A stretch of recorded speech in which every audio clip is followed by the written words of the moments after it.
Good morning everyone. I am Navdeep Kaur from SST College Barnala. Today in this lecture we will discuss about hire purchase system. So what is hire purchase system?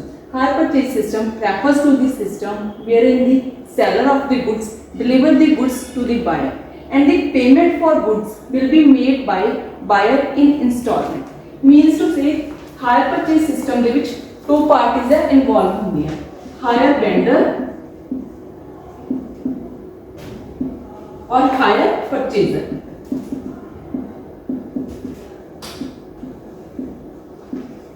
Hire vendor is the seller of goods और hire purchaser is also called the buyer of goods. दोनों parties एक agreement करते हैं, agreement के according higher vendor है जो higher purchaser ਨੂੰ goods ਹੈ ट्रांसफर करते हैं ਤੇ ਬਦਲੇ ਵਿੱਚ ਜੋ ਹਾਇਰ ਪਰਚੇਜ਼ਰ ਹੈ पेमेंट करता है उसकी initial amount as a down payment होएगी ते बाकी जो रिमेनिंग अमाउंट होएगी वो इन फॉर्म ऑफ इंस्टॉलमेंट होगी।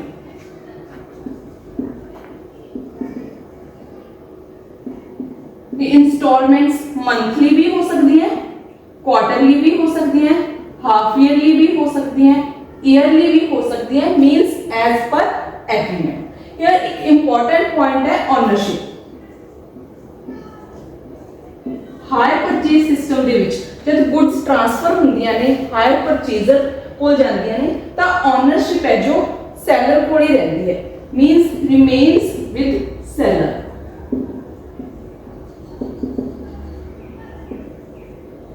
ਓਨਰਸ਼ਿਪ ट्रांसफर ਹੁੰਦੀ ਹੈ at the time of last instalment. जिस टाइम हायर परचेजर अपने सारे इंस्टॉलमेंट पे कर देंगे उस तो बाद जी ओनरशिप है सैलर को ट्रांसफर हो जाती है परचेजर को। But in case of possession उस टाइम ही ट्रांसफर हो जाती है जो एग्रीमेंट होता है। पोजेशन मीनस कि हायर परचेजर को कस्टडी आ जाती है गुड्स की ते अपनी इच्छा के अकॉर्डिंग हायर परचेजर है जो गुड्स नू यूज कर सकता है।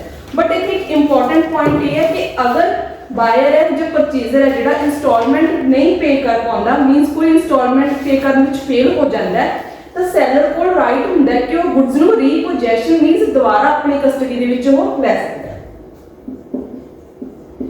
Possession transfer to buyer. This is all about the concept of hire purchaser. Next we will discuss about the journal entries that are required in hire purchase system। जिमें कि ऐसे discussion की है कि जो जर्नल हायर परचेज सिस्टम ਦੇ ਵਿੱਚ जो पार्टीज ਹੁੰਦੀਆਂ ਨੇ हायर वेंडर और हायर परचेजर ਤੇ जर्नल एंट्रीज भी ਇਹਨਾਂ ਦੋਨਾਂ ਦੀ ਬੁੱਕਸ ਦੇ ਵਿੱਚ ਹੀ ਪਾਸ ਹੋਣਗੀਆਂ। Journal entries firstly in the book of hire purchaser, simultaneously in the book of hire vendor।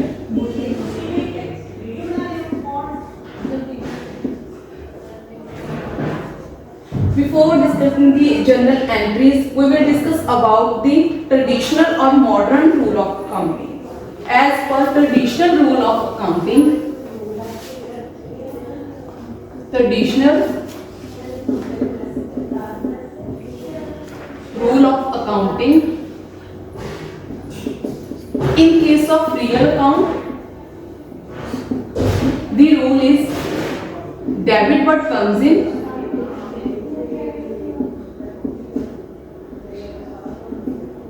credit what goes out।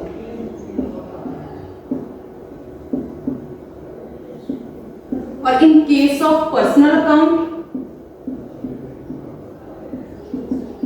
here the rule is debit the receiver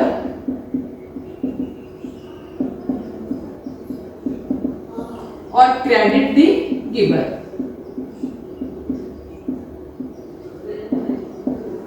According to nominal rule the rule is debit all the expenses or losses,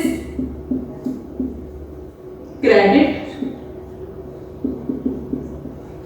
all the incomes and gains. These are traditional rule of accounting. Now we discuss about the modern rule of accounting.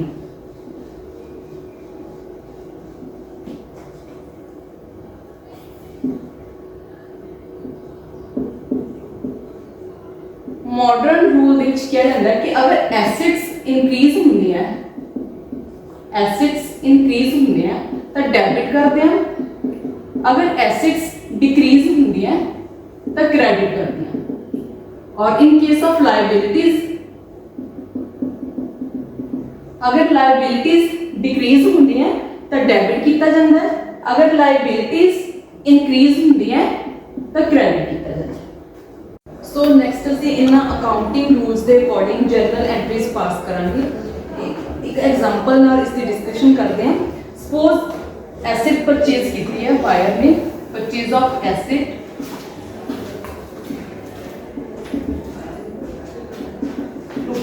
₹1,50,000, जिस down payment की है,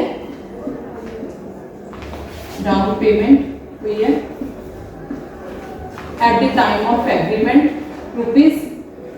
₹30,000। ਤੇ agreement ਦੇ according ਜੋ remaining amount ਹੈ ਉਹ instalment ਦੇ ਵਿੱਚ ਪੇ ਕੀਤੀ ਜਾਊਗੀ। ਇਨਸਟਾਲਮੈਂਟ 3 ਇਨਸਟਾਲਮੈਂਟਸ ਦੇ ਵਿੱਚ ਪੇ ਕੀਤੀ ਜਾਊਗੀ। ਮੀਨਸ ਜੋ ਰਿਮੇਨਿੰਗ 1,50,000 ਮਾਈਨਸ 30,000 ਰਿਮੇਨਿੰਗ ਹੈ 1,20,000। ਅਗਰ ਇਹਨੂੰ 3 ਇਨਸਟਾਲਮੈਂਟ ਦੇ ਵਿੱਚ ਡਿਵਾਈਡ ਕਰਦੇ ਹਾਂ ਤਾਂ ਪਰ ਇਨਸਟਾਲਮੈਂਟ ਹੈ ਜੋ ਅਮਾਉਂਟ ਹੋਏਗੀ 40,000।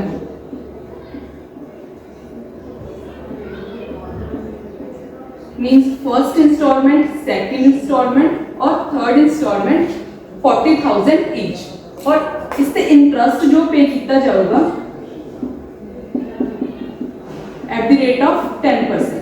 सो इस दे अकॉर्डिंग असि जर्नल एंट्रीज है ਜਿਹੜੀਆਂ in the book of hire purchaser ਦੀ बुक ਦੇ ਵਿੱਚ ਰਿਕਾਰਡ ਕਰਾਂਗੇ।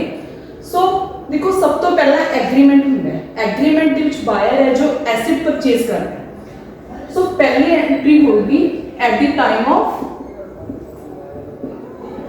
एग्रीमेंट।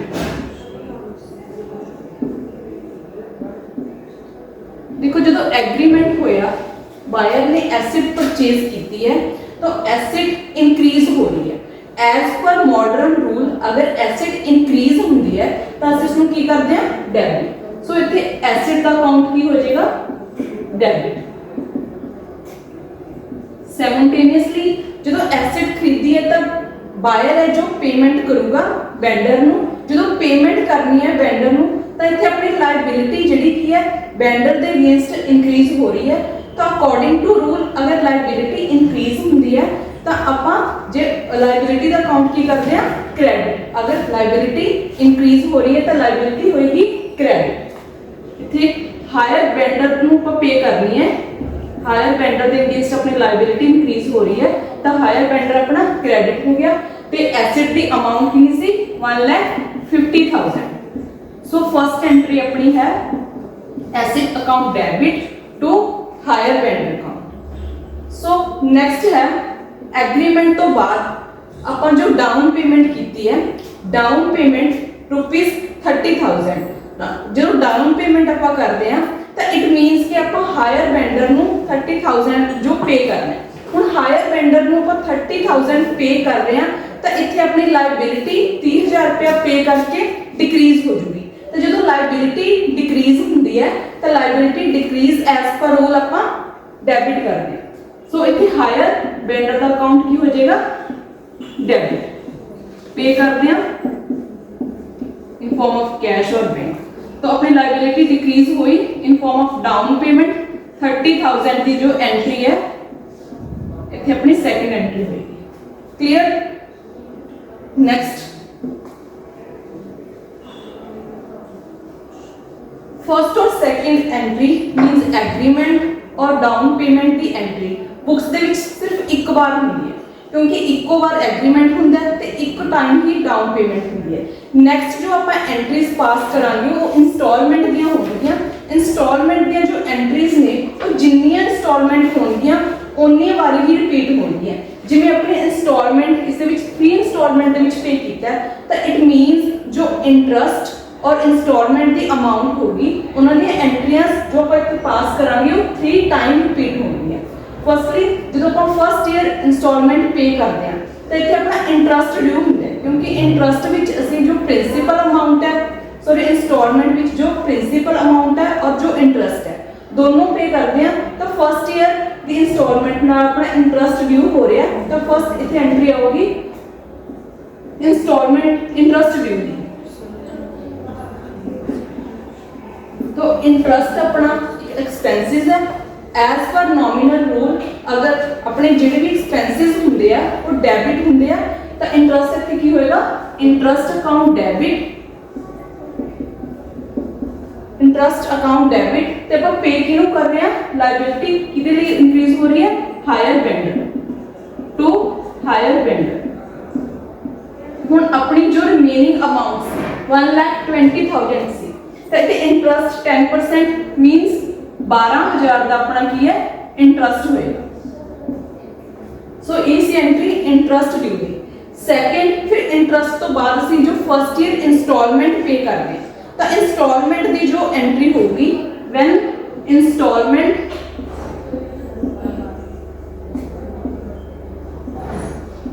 ड्यू। तो इंस्टॉलमेंट के प्रिंसीपल अमाउंट यानी कि फर्स्ट इंस्टॉलमेंट 40,000 इंक्लूड होगी ते नाल ही उस साल दा से इंटरस्ट पे करांगे 12,000। तो इट मींस कि इंस्टॉलमेंट अपनी जो फर्स्ट पे होगी उसकी अमाउंट होगी 40,000 प्लस 12,000 52,000 की जो अपनी एंट्री होगी। तो इसकी एंट्री की होगी hire vendor account debit, hire vendor account debit to bank. देखो हायर वेंडर को असी पे कर रहे हैं 52,000 52,000 है जो पे कर रहे हैं, जिस 12,000 इंटरस्ट है और 40,000 इंस्टॉलमेंट है। तो 52 जो ट्रांसफर कर रहे हैं तो अपनी लायबिलिटी की हो रही है डिक्रीज हो रही है। जिस टाइम लायबिलिटी डिक्रीज होती है तो अपना हायर वेंडर का अकाउंट की हो जाएगा डेबिट। सो हुण इत्थे आपां इंटरस्ट भी पे किया है तो इंटरस्ट नूं एज पर फाइनल अकाउंट आपां ट्रांसफर करते हैं प्रॉफिट एंड लॉस अकाउंट दे विच। मींस कि नेक्स्ट एंट्री होएगी इंटरस्ट ट्रांसफर टू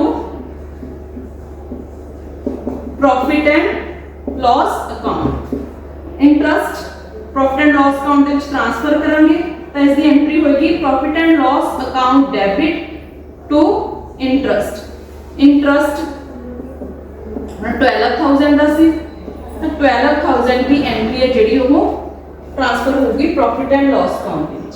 जिवें कि आप पहला भी डिस्कशन की है कि जो ये 3 एंट्रीज ने ये 3 टाइम रिपीट होनी है। 3 टाइम क्यों? क्योंकि इंस्टॉलमेंट ने जिहड़ी अपनी 3 है एज पर एग्रीमेंट। अगर अपने इंस्टॉलमेंट 5 होंदी है तो 5 टाइम रिपीट होंदी है, अगर 4 होनी है तो 4 टाइम रिपीट होंदी है।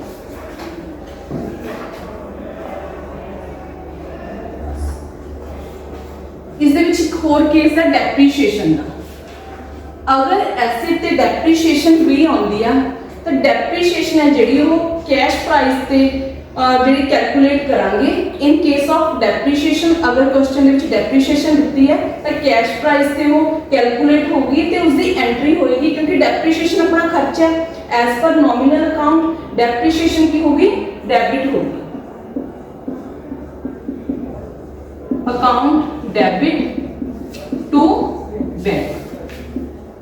तो फिर नेक्स्ट सेम डेप्रीशिएशन को अपन एज पर फाइनल अकाउंट ट्रांसफर करांगे प्रॉफिट एंड लॉस अकाउंट दे विच। तो उस टाइम एंट्री होगी जो अपनी डेप्रीशिएशन ट्रांसफर होगी प्रॉफिट एंड लॉस अकाउंट दे विच तो डेप्रीशिएशन की एंट्री होगी profit and loss account debit to depreciation account. So ये बेसिक एंट्रीज ने जिहड़ियां कि पास होंदियां ने in the book of hire vendor.